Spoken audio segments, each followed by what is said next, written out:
प्यारे दोस्त नमस्कार। कैसे हैं आप सभी लोग। उम्मीद करता हूं आप सभी बहुत अच्छे होंगे, बहुत शानदार होंगे और मेरे प्यारे दोस्तों अपनी अपनी तैयारी में लगे हुए होंगे। मेरा कोई प्यारा भाई, मेरी कोई प्यारी बहन एसएससी के किसी एग्जाम की तैयारी कर रहे होंगे, कोई यूपी पुलिस की तैयारी कर रहे होंगे, कोई रेलवे के किसी एग्जाम की तैयारी कर रहे होंगे। एसएससी में भी अलग अलग एग्जाम, कोई सीजीएल की तैयारी में लिप्त होगा, कोई एसएससी जीडी की तैयारी कर रहा होगा, कोई दिल्ली पुलिस की तैयारी कर रहा होगा। मेरे प्यारे दोस्त एमटीएस, सीएचएसएल बहुत एग्जाम है। मैं सबसे पहले तो अपने जन्मदिन पर आज केवल प्रभु से बस एक ही प्रार्थना करूंगा कि आप सबकी जो मेहनत है वो एक सफलता के रास्ते पर जाए और आप अपनी मेहनत में जरूर सफल हो जाए। मेरे प्यारे दोस्त मैं आप सबकी कमेंट देख पा रहा हूं, सभी ने लगातार कमेंट किए हैं हैप्पी बर्थडे संदीप भैया, हैप्पी बर्थडे सर। आप सभी प्यारे साथियों को, सभी प्यारी बहनों को, सभी प्यारे भाइयों को बहुत बहुत आभार, बहुत बहुत प्यार और आप सभी का बहुत बहुत धन्यवाद। दिल से आप सभी को बहुत सारा प्यार। मेरे प्यारे दोस्त आप सभी के बीच में 7 अगस्त का दिन जन्मदिन ऐसा महसूस कराता है कि समझो एक अलग लेवल की खुशी मिली हो और यही वास्तविकता है। मैं अगर अपने बारे में थोड़ा सा कहूं तो हम ऐसे परिवार से कभी नहीं आए कि जहां पर बचपन से हमारे जन्मदिन मनाए गए हों और जन्मदिनों पर बड़ी बड़ी पार्टियों का कोई आयोजन किया गया हो। हम उस परिवार से कभी थे ही नहीं, बल्कि हम उस परिवार से थे कि जन्मदिन है, हां ठीक है, मम्मी पापा के पैर छू लो, आशीर्वाद ले लो। हालांकि हमारे लिए उससे बड़ा सौभाग्य और उससे बड़ा आशीर्वाद जिंदगी में ना कभी था ना कभी होगा। लेकिन रही बात त्योहार मनाने की, रही बात जन्मदिन पर केक काटने की, तो कई बार ऐसा भी होता था कि भाई हमको 7 अगस्त की शाम को यह याद आता था कि आज हमारा जन्मदिन भी है।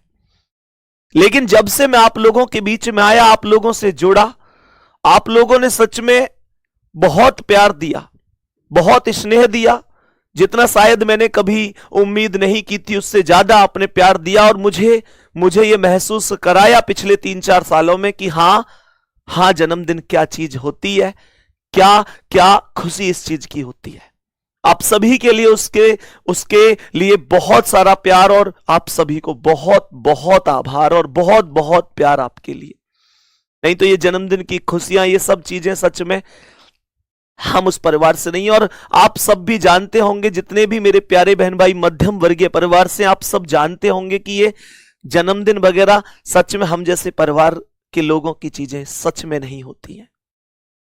अब आपकी उन सब शुभकामनाओं के लिए तो बहुत बहुत थैंक यू और शायद मेरे पास शब्द भी नहीं है उन चीजों के लिए। और मैं यहां पर कुछ मुद्दे लेकर आया हूं आप सभी प्यारे साथियों के साथ डिस्कस करने के लिए।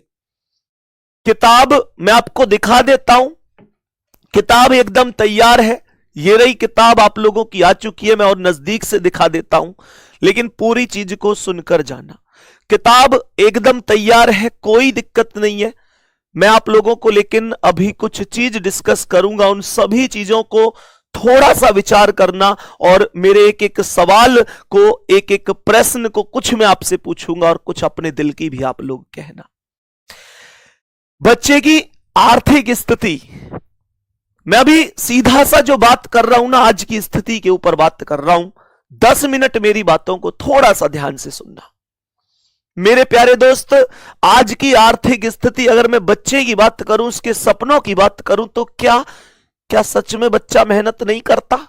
मैं कहूंगा जी तोड़ मेहनत करता है, जी तोड़ मेहनत बच्चा करता है। और जिस दिन वो फॉर्म भरता है, वो अकेला फॉर्म नहीं भरता, उसके साथ उसके पूरे परिवार की जिम्मेदारियां, उसके परिवार के सपने, माता पिता की उम्मीद सब फॉर्म भरती है। बस इस उम्मीद से कि इस फॉर्म में फॉर्म भरने का मतलब होगा कि इस बच्चे का सिलेक्शन हो जाएगा, इस वैकेंसी में फॉर्म का मतलब होगा ये बच्चा हमारा इस बार सिलेक्ट होगा और हमारे घर का संकट कट जाएगा।